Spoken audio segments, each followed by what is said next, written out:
सब हम लोग देख लेंगे, लेकिन हाथ में पत्थर उठाना, पत्थरबाजी करना और रिलीजियस नारा के साथ गुंडागर्दी करना ये बंगाल में नहीं होगा, नहीं होगा। কাজগুলো করবেন না, এই কাজগুলো থেকে বিরত থাকুন।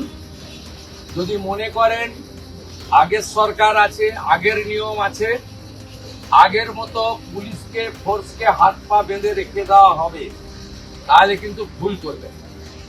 তো ক্লিয়ার মেসেজ, জিরো টলারেন্স এই ধরনের ভ্যান্ডালিজম, হুলিগানিজম, রাউডিজম এবং anti national, anti social activity we are not allowed.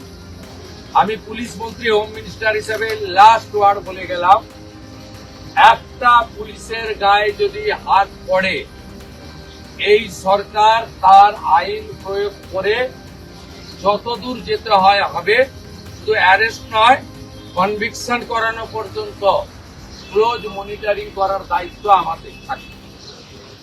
আর পুলিশের সমস্ত বন্ধুদের বলবো, বিএনএস যা বলেছে, আপনাকে ট্রেনিং পিরিয়ডে যা বলেছে, আপনার সুপিরিয়র যা অর্ডার দেবে অন স্পট আপনি চিন্তামুক্ত হয়ে করবেন।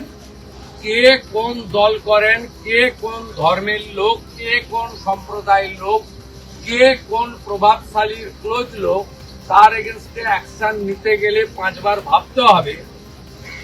আপনারা এই চিন্তা মুক্ত করুন। মাননীয় প্রধানমন্ত্রী বারে বারে বলেছেন, বেঙ্গলে ভয়ে আউট, ভরসা ইন।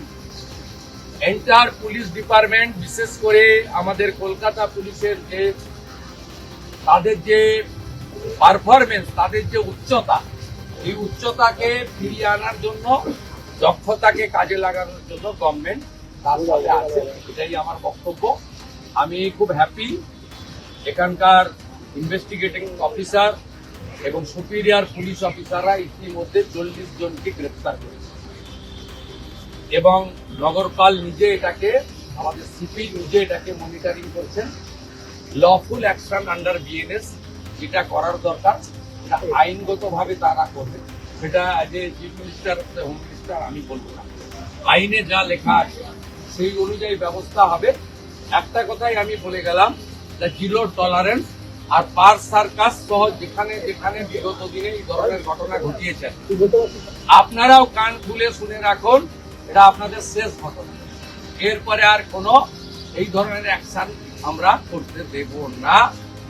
যদি করেন, আমার থেকে খারাপ কোনো पुलिस मंत्री हो। जनता को आश्वस्त कर रहा हूँ, पूरा पुलिस को सरकार का कोऑपरेशन कीजिए। और कोई एग्रीवनेस है, कोई पुलिस के खिलाफ, कोई पुलिस के खिलाफ कोई शिकायत है, तुरंत आकर ओसीआईसी से मुलाकात कीजिए। ओसीआईसी का खिलाफ कुछ है तो डीसी का साथ मुलाकात कीजिए। डीसी का खिलाफ कुछ है तो लाल बाजार में जाकर कीजिए, नहीं तो मेल में भेज दीजिए। सीपी का खिलाफ कुछ है तो रबाना में सीओ में भेज दीजिए।